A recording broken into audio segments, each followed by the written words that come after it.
Problem solve करेंगे students हम impulse से रिलेटेड। हमारे पास स्टेटमेंट है, a 1500 kg car has its velocity reducing from 20 meter per second to 15 meter per second in 3 seconds। How large was the average retarding force. अच्छा, अब अगर हम स्टेटमेंट देखें स्टूडेंट्स तो हमें ये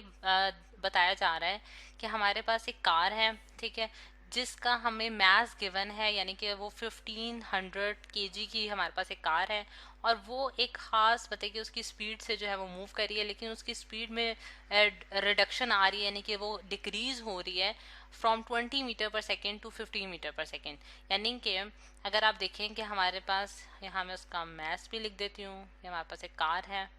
ठीक है, जिसका इतना मैस है। और इनिशियली यानी कि अगर फॉर एग्जांपल हम ये कहते हैं कि इस पॉइंट पे उसकी वेलोसिटी जो है वो ये है, और इनिशियल पॉइंट अगर मैं यहाँ ड्रॉ कर लेती हूँ क्योंकि मेरे स्क्रीन के मुताबिक मुझे चलना है, ठीक है, तो मेरे पास ये उसका इनिशियल पॉइंट है जिसे मैंने ए पॉइंट कह दिया और ये मेरे पास का फाइनल पॉइंट है। अब इनिशियल पॉइंट पे यानी कि इनिशियली उसके पास जो स्पीड थी वो कितनी थी, हमारे पास 20 मीटर्स पर सेकेंड,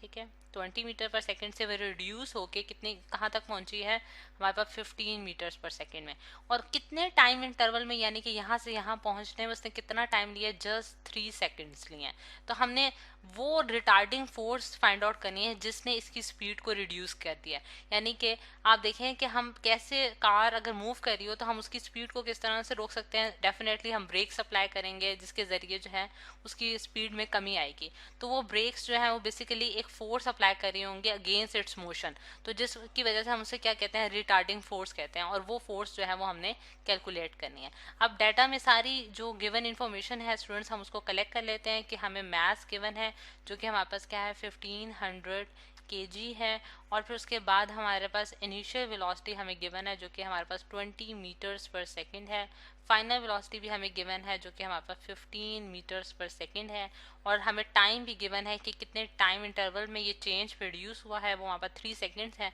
और हमने फोर्स कैलकुलेट करनी है। अच्छा,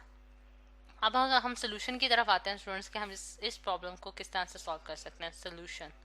सोल्यूशन टू दिस प्रॉब्लम। अच्छा, अब सोल्यूशन टू दिस प्रॉब्लम हम किस तरह से सॉल्व कर सकते हैं स्टूडेंट्स, अगर ऐसे केसेस में जहां हम बहुत ज़्यादा फोर्स अप्लाई कर रहे हो, यानी कि large amount of force apply की जा रही हो और बहुत स्मॉल सेकंड्स के लिए अप्लाई की जा रही हो, तो उस केसेस में हमारे लिए फोर्स को कैलकुलेट करना मुश्किल हो जाता है। यानी कि उस स्मॉल इंटरवल के लिए हमारे लिए मुमकिन नहीं होता कि हम इतने छोटे टाइम के लिए फोर्स को जो है वो कैलकुलेट कर सकें। और जो है जो कि मतलब कि फॉर एग्जांपल जिस तरह इस केस में वो रिटार्डिंग फोर्स है, यानी कि उसकी वेलोसिटी में डिक्रीज प्रोड्यूस कर रहा है, तो ऐसे केसेस में हम क्या करते हैं स्टूडेंट्स, उसको मोमेंटम के जरिए फाइंड आउट कर सकते हैं, यानी कि चेंज इन मोमेंटम के जरिए फाइंड आउट कर सकते हैं उस चीज़ को।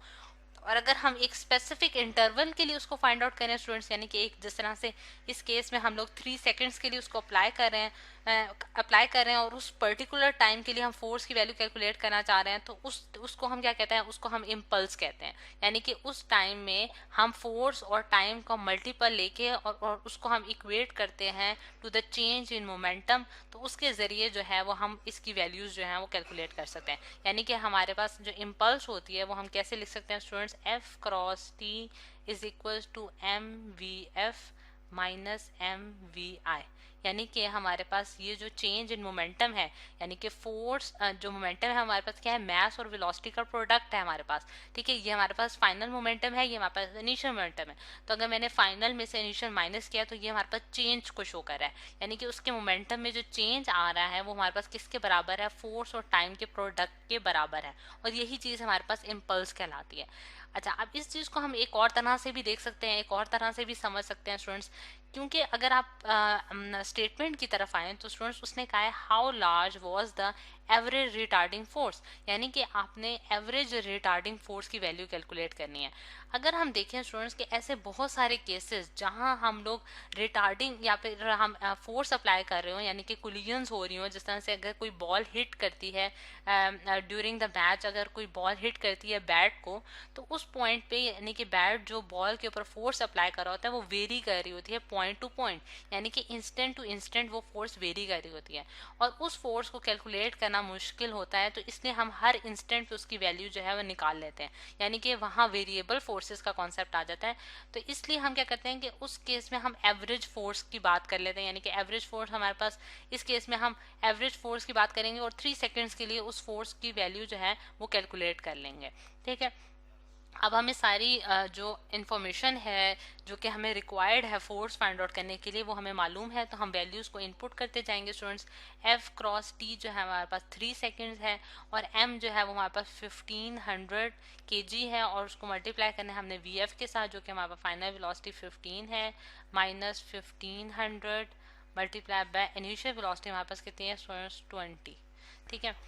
इसको मज़ीद सिंप्लीफाई कर लेते हैं students. F multiply by 3 is equal to 1500 multiply by 15 आप करें तो क्या आता है आपके पास answer 22500 with the help of calculator, और 1500 मल्टीप्लाई बाय 20 आप करें तो आपके पास आता है 30,000। ठीक है, 30,000 आ गया स्टूडेंट्स। अब इसको हम देखें तो एफ मल्टीप्लाई बाय 3 और 22500 माइनस 30,000 करें तो हमारे पास क्या आंसर आता है माइनस 7500।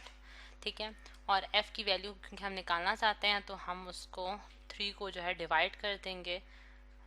राइट हैंड साइड पे जाके, तो हमारे पास क्या आंसर आता है माइनस 2500। तो ये स्टूडेंट्स हमारे पास एवरेज फोर्स की वैल्यू आई है, एवरेज फोर्स की वैल्यू है जो कि 3 सेकेंड्स के टाइम पे लगती है, और इस कार को जो है उसने क्या किया है कि रिटार्डेशन उसमें प्रोड्यूस किया, यानी कि उसकी वेलोसिटी में कमी लेकर आई है। 20 मीटर्स पर सेकंड की वेलोसिटी से वो मूव कर रहा था, उसको 15 मीटर्स पर सेकंड की वेलोसिटी से मूव कराना शुरू कर दिया, यानी कि फाइनल उसकी वेलोसिटी आ गया। और इसमें जो नेगेटिव साइन है वो यही इंडिकेट कर रहा है स्टूडेंट्स कि हमारे पास जो फोर्स की डायरेक्शन है वो ऑपोजिट टू द मोशन है, यानी कि मोशन बॉडी की यानी कि कार की फॉरवर्ड डायरेक्शन मूव कर रही थी, लेकिन रिटार्डिंग फोर्स ने उसको ऑपोजिट डायरेक्शन में मतलब कि ऑपोजिट डायरेक्शन में लगी है, और उसकी वजह से उसमें उसकी वेलोसिटी में जो है वो एक डिक्रीज प्रोड्यूस हुआ है।